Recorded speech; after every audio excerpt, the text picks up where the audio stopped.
যদিও চিৎকার কারো কানে না যাক, শুধু আমার কান পর্যন্তই সীমিত থাক, কিন্তু এটা আরশ পর্যন্ত পৌঁছবে আর ধাক্কা লাগাবে।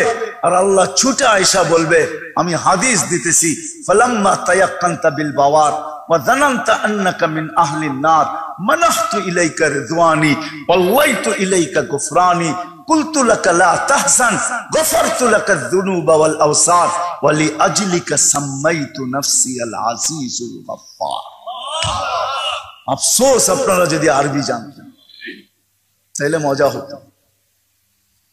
আল্লাহ চিৎকার দিয়ে বলবে, এত চিন্তিত, রাজার চাদর দিয়ে তোকে ঢাকা দিলাম, মাগফিরাতের ভিতরে ডুবাইয়া দিলাম। আয়েশা সান্ত্বনা দিবে, চিন্তার কোনো কারণ নাই, তোর চেহারার বাজ আমাকে আমার জায়গায় থাকতে দেয় নাই, আমি তোর গুনাহ মাফ করে দিলাম, তোর জন্যই তো আমি আজিজুল গফফার। সীমারেখা কতটুকু?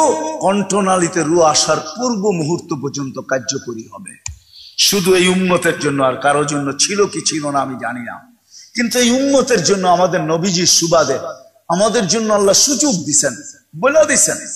তাও নবীজির চোখের পানির কারণে বড় কাঁদতেন উম্মতের জন্য। আজকে তো এই মজলিসে একজনও পাবো না, আমি পাবো কিনা জানি না, আমি খুব বলি পাবো কিনা জানি না, যে যতবারই চুল কাটছি আজ পর্যন্ত সেলুনে যায় কোনো বয়স্ক আর যুবক কেউ সেলুনওয়ালাকে এই কথা বলছে যে আমার চুলটা আজকে আমার নবীর আদর্শ মতে কেটে দিবে। যদি বলবে সারা জীবন তো তুমি তোমার ইচ্ছা মতো চুল কাটো, আজকে কেন আদর্শ মতো? বলে আমি একবার হইলেও কেটে নিতে চাই, যাতে কিয়ামতের দিন যখন দেখা হবে তাহলে যেন হাত পাতার সুযোগ হয় যে আমি একবার হলেও আপনার আদর্শ মতে চুল কাটছি, আপনি তো সারা জীবন আমার জন্য চোখের পানি ঝরাইছেন, আমি একবার হলেও আপনার আদর্শ মতো চুল কাটছি, আমাকে কিছু দেন। একজনও তো পাওয়া যাবে না, অথচ ওনার চোখের পানির কারণেই আল্লাহ আমাদেরকে সুযোগ দিচ্ছেন। কণ্ঠনালীতে রু আসার পূর্ব মুহূর্ত পর্যন্ত সুযোগ আছে। বন্দরের মানুষ ভাবেন, দুটা প্রশ্নই আমি আপনাদের সামনে রাখছি, যে বিবেকমান, বুদ্ধিমান, বিদ্বান, চিন্তাশীল মানুষের দুটা জিনিস ভাবা উচিত। আমি দুনিয়ার জন্য কতটুকু করলাম, এই 60-70 বছরের জীবনের জন্য কতটুকু করলাম, আর ওই চিরজীবনের জন্য কতটুকু করলাম। রব্বে কাবার কসম, এখানে ভিক্ষা করেও জীবন কাটানো যায়, ওইখানে ভিক্ষা করে কাটানো যাবে না। এই জন্যই তো কোরআন আমাদেরকে বুঝায়, না হলে আল্লাহ আমাদেরকে বাধ্য করতেন। নাইলে আপনি কি মনে করেন 5 বেলা আল্লাহ ডাকে আর আমরা সবাই গার তেরা করে যার মতে যেদিক মনে চায় চলে যাই? কি রাগ হয়ে গেলেন? হ্যাঁ, গার ফিরে যার যেদিকে মনে চায় চলে যাই। 5 বেলা কে ডাকে? আল্লাহ ডাকে। আল্লাহ কে? এক ফোঁটা পানির থেকে আপনাকে অস্তিত্ব দিয়েছে। যান ওই পানি নিয়ে পর্যালোচনা করেন, দেখেন বিজ্ঞান ওই পানি নিয়ে কি বলে। ওই পানির থেকে আপনার আমার অস্তিত্ব, যে আল্লাহ অস্তিত্ব দিছে, যে আল্লাহ অস্তিত্ব দেওয়ার পরে নিশ্চয়ের জগৎ থেকে বাহির করে আমাকে স্বয়ং সম্পূর্ণ করছে। মার পেটের থেকে যখন আসছিলাম তো আমার মতো অসহায় দুনিয়াতে কোনো সৃষ্টি ছিল না। মানুষের চেয়ে অসহায় কোনো সৃষ্টি জমিনে পা রাখে না, রাখেও না, রাখবেও না। আমরা সর্বদিকে অসহায় ছিলাম, আল্লাহ স্বয়ং সম্পূর্ণ করছেন। 24 ঘন্টা সুরক্ষিত করেন। হায় হায়, 24 ঘন্টা 550 লিটার অক্সিজেন নেই, আজ পর্যন্ত একবারও বিল আসে নাই, মৌত পর্যন্ত আসবে না। বিনা পয়সায় ডেলি 550 লিটার অক্সিজেন দিতেছে। আপনার নাকের সামনে একটা মেশিন লাগানো আছে, আপনি জানেন না। যখন আমরা শ্বাস ছাড়ি তখন আমরা দূষিতটাকে ছাড়ি, বাহির হয় ভিতর থেকে দূষিত। আবার যখন নেই তখন পিওরটা নেই। ছাড়া নেওয়ার ভিতরে দূরত্ব কতটুকু জানেন? যেটাকে আপনাদের বিজ্ঞান বলে ন্যানো সেকেন্ড। হাফ সেকেন্ডের অর্ধেক, হাফ সেকেন্ডের থেকেও কম। এখানে এক কুদরতি মেশিন লাগানো আছে, যেটা আমি ছাড়ছি প্রয়োজন যেটা ওটাকে সরায়া দেয়, আর যেটা প্রয়োজন না ওটাকে রিফাইন করার সাথে সাথে আমাকে পিওর করার সাথে সাথে সাপ্লাই দেয়। যদি মেশিন দিয়ে সাপ্লাই পিওর করতে হইতো, আপনি বলবেন আমরা তো বইতে পড়ি গাছ আমাদেরটা পিওর করে দেয়, ঠিক না? আমাকে বুঝাইতে হবে না, আমি যুক্তি তর্কতে যাইতে চাই না, কিন্তু আমি ভালো মতো বুঝি সহজ কথা, এটা কুদরত এটাকে রিফাইন করে আবার আমাকে টানতে দেয়। আধা সেকেন্ডের কম সময়ের ভিতরে গাছ এটাকে নিবেই বা কি করে, আর পিওরটা আমাকে দিবেই বা কি করে। আমি কি সারাদিন গাছের ডালে উঠে বসে থাকি নাকি, না নিচে বসে ঘুমাইতে থাকি? আমাকে চিনাইতে হবে না, আমি সাহারা মরুভূমি তিনবার দেখছি। দুনিয়ার সাহারা মরুভূমি আমার চেয়ে বেশি কেউ বাংলাদেশের দেখে নাই। আমি তিনবার সাহারা মরুভূমি দেখছি। আমি জানি মরুভূমিতে কত লোক বাস করে, আমি জানি আমি এই মাথার থেকে ওই মাথায় কত কিলোমিটার অতিক্রম করছি, আমি জানি।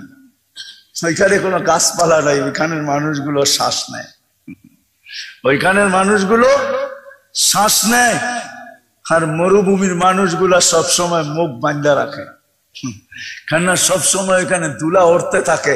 সেই জন্য ওদের সিস্টেমই হলো ওদের সবসময় মুখের ভিতরে একটা রুমাল ছাটানো থাকে, আটানো থাকে, এরকম পেঁচানো থাকে, নাইলে মরুভূমির ভিতরে যেই কোনো মুহূর্তে ধুলি জ্বর উঠতে পারে।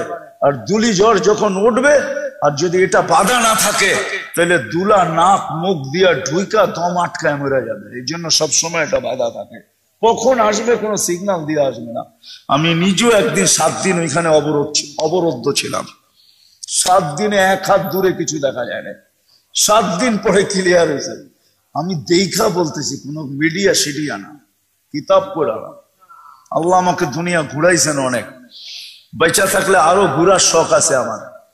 দেখতে চাই আল্লাহ কি বানাইছে দুনিয়ার ভিতরে। সিরু ফিল আরদি ফানজুরু কাইফা কানা আকিবাতুল মুকাদ্দিবিন। দেখতে চাই আল্লাহ দুনিয়ার ভিতরে কি বানায় ছড়ায় রাখছে। ইচ্ছা আমার, এই জন্য আমি ঘুরা বলতেছি আপনাদের। মেরে দোস্ত, আল্লাহ বাধ্য করতে চান না। যদি চাইতেন তাহলে 5 বেলা আপনাকে আল্লাহ ডাকবে, ঠিক না? যে 24 ঘন্টা অক্সিজেন দিয়ে সুরক্ষিত করে, বিনা পয়সায় অক্সিজেন সাপ্লাই দেয়, হাজারো জিনিস 24 ঘন্টায় দেয়। কয়টা আমি বলবো আপনাকে, দেখাইলে আমি শরীরের ভিতর থেকে দেখাইতে পারি, আপনাকে তাক লাগায় দিতে পারি আল্লাহ কি কি একটা শরীরের ভিতরে দিছে। আল্লাহ বিনা পয়সায় সব সার্ভিস দিতেছেন,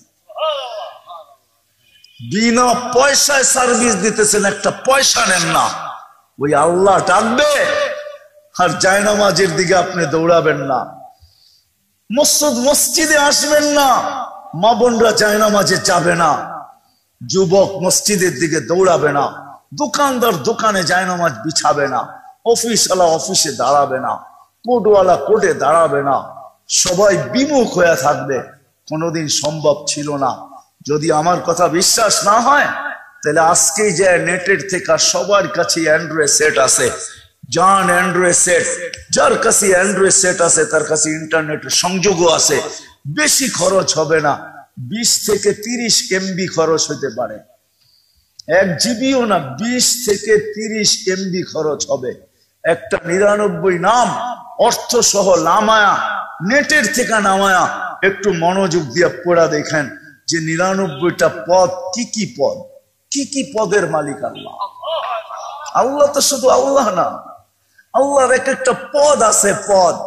দুনিয়ার সামান্য পদের মালিক যদি দাপট দেখায় মাটি ফাটাইতে পারে, তাহলে আল্লাহ তো আল্লাহ। আপনি ঘুরে চলে যাবেন, আল্লাহ বাধ্য করতে চায় না। নাহলে 99 নামের অর্থ দেখেন, আপনি বাড়িতে যেয়ে দেখেন 99টা পদের মালিক আল্লাহ, যার একটা পদের কোন সীমা রেখা নাই, শুরু করতে থেকে শেষ করতে থেকে দুনিয়ার কারো বলার ক্ষমতা নাই, কারো নাই। সত্য এটাই, আপনি মানেন আর না মানেন, আল্লাহ তো শুধু আল্লাহ না, 99টা পদের মালিক আল্লাহ।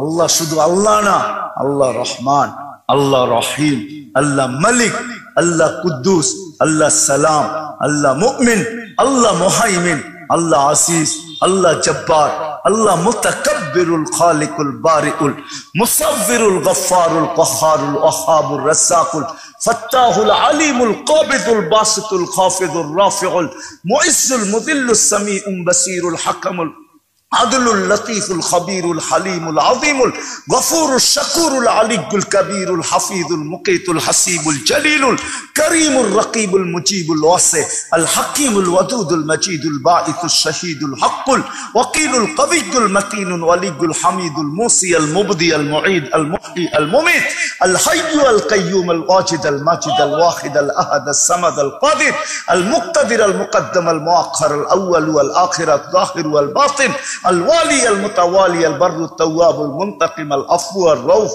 مالك الملك ذا الجلال والإكرام المقسط والجامع والغني والمغني المانع الضار النافع النور الهادي البديع والباقي الوارث والرشيد الصبور جل جلاله 99 পদের মালিক আল্লাহ।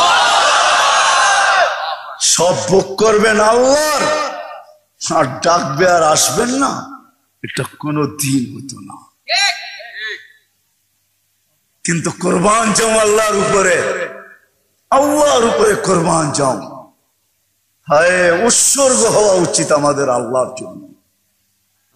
আল্লাহ অপেক্ষা করতে থাকে, হ্যাঁ আল্লাহ অপেক্ষা করতে থাকে। ইয়াবসুতু ইয়াদাহু নাহারান হাত্তা ইয়াতুবা মাসিআল লাইল।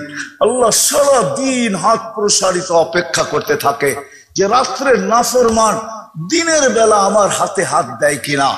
আবার রাত্রে হাত প্রসারিত করেন একটা সময় পর্যন্ত। ইয়াবসুতু ইয়াদাহু লাইলান হাত্তা ইয়াতুবা মাসিআন নাহার। রাত্রে একটা সময় পর্যন্ত হাত প্রসারিত করেন, হাতে হাত দেন কিনা। যখন না দেয় তখন নিজে নাইমা চলে আসেন প্রথম আকাশে, এখন আর হাত প্রসারিত করেন না, ডাকতে থাকেন হাল মিন মুস্তাগফির ফাগফির আলা। ডাকতে থাকে এক একজনের নাম নিয়া, কে আছিস, মাপ চাবি, আমি চলে আসছি মাফ করার জন্য। আসেন ভাবি, ভাবি কালকের জন্য কি প্রস্তুতি, দুনিয়ার জন্য কতটুকু করলাম, কালকের জন্য কতটুকু করলাম, একটু ভাবি। এখন যদি ভাবতে পারি অ্যান্সার আসবে, আর নাইলে একদিন ভাববো, অবশ্যই ভাববো, এতে কোনো সন্দেহ নাই, কোনো সন্দেহ নাই। ভাববো ভাববো একদিন, কিন্তু একদিন ভাবনা কাজে দিবে না। কোরআন বলতেছে ভাবতে বাধ্য হব আমি। রব্বানা ইন্নানা আবসারনা ফারজি'না আমাল সালিহা ইন্না লা মুকিনুন। ওই দিন চিৎকার দিব, কিন্তু কোনো কাজে দিবে না, কাজে দিবে না। আমি তো বলি, হায় মুহাম্মদুর রাসূলুল্লাহ সাল্লাল্লাহু আলাইহি ওয়াসাল্লামের মতো নবী পাইলাম আর ওনার উম্মত হইলাম, তারপরও যদি দুচোখে গেল, তার চেয়ে বড় হতভাগা কেউ হবে না। এই জন্য আসেন আজকে যদি চিন্তা করতে পারি যে আমি দুনিয়ার জন্য কতটুকু করলাম, ওইখানের জন্য কতটুকু করলাম। কেন যাওয়ার সময় কারো নির্ধারিত নাই, ওইখানে কেউ কারো দিকে তাকাবে না। কোরআন এটাই বুঝায়, ইয়াউমা ইয়াফিরুল মারউ মিন আখি ওয়া উম্মিহি ওয়া আবি ওয়া সাহিবাতিহি ওয়া বানি লিকুল্লি ইমরিইন মিনহুম শাআনুন ইউগনি লা ইয়াসআলু হামিমুন হামিমা। বন্ধু বন্ধুর দিকে তাকাবে না। যুবক, আজকে তো ফোন দিতে দেরি, ছুটে আসতে দেরি করে না, ওই দিন কেউ কারো দিকে তাকাবে না। লা ইউজসি ওয়ালিদুন আন ওয়ালাদিহি শাইআ ওয়ালা মাউলুদুন আন ওয়ালিদিহি শাইআ মা আগনা আন্নি মালিয়া। দুনিয়ার কোন পরিচয় ওই দিন কাজে লাগবে না। যদি লাগতো তাহলে একমাত্র আবু তালেবের জন্য লাগতো, কারো জন্য যদি নাও লাগতো। আপনি আমাদের নবী, আপনি আপনার নবীকে চিনেন না। আমাদের নবীজির হাতের ছোঁয়াও যার লাগছে তার ভাগ্য খুলে গেছে। শুধু হাতের ছোঁয়া, হাত দিয়ে এরকম ছুঁয়া দিয়েছেন, ওর ভাগ্য খুলে গেছে। ইশারা করছেন, ভাগ্য খুলে গেছে। আনাস রাদিয়াল্লাহু তাআলা আনহুর দস্তরখানে খায়া হাত মুছছেন, উনি জীবন ভর এই দস্তরখানকে পানি দিয়া পরিষ্কার করেন না, আগুন দিয়া করছেন। আগুন ময়লা খায়া ফেলছে, একটা সুতো খেতে পারে না। যার হাতের ছোঁয়া লাগলে দুনিয়ার আগুন জ্বালাইতে পারে না, আবু তালেব 6 বছর 6 মাস বয়সে বাতিজাকে বুকে নিছেন, বুকে 50 বছর 6 মাস 10 দিন, যেই দিন ওই দিন বুকের থেকে নামায় একটা চিৎকার দিয়া দুনিয়ার থেকে চলে গেছেন। 44 বছর 10 দিন বাতিজাকে সিনার ভিতরে রাখছেন, তাইলো আবু তালেবের জন্য কাজে লাগতো, কিন্তু লাগে নাই। আল্লাহর রাসূল নিজের হাতে আবু তালেবকে কবরে নামাইছেন আর চিৎকার দিয়া বলছেন, আম্মি আম্মি মা তারাক্তালি সাবিলা, চাচা চাচা চাচা আমার জন্য কোনো রাস্তা রাখলেন না, আমি যে আল্লাহর কাছে হাত উঠাবো কোন রাস্তা আপনি রেখা গেলেন না। কাজে লাগতো, কারণ লাগতো আর না লাগতো আমার বিশ্বাস, আমার বিবেক বলে, আমার বিদ্যা বলে আবু তালেবের কাজে লাগা উচিত ছিল। আমি আবু তালেবকে চিনি ভালো মতো, আর জীবনী জানি, কেননা সে যেই জায়গায় জন্ম নিছে ওই জায়গাটাও আমি চিনি, যেখানে তার ঘর ছিল এটাও চিনি, যেখানে তার মৌত হয়েছে এটাও চিনি, এখন তার কবরটা কোথায় এটাও আমি চিনি। এখন তার কবরটা খাদিজা রাদিয়াল্লাহু তাআলা আনহার কবরের সাথে, যেটাকে ওলামারা জান্নাতুল মুআল্লা বলে, উপরের জান্নাত, ওইখানে শুয়ে আছে, কিন্তু কোন ওলামা ফতোয়া দিবে না।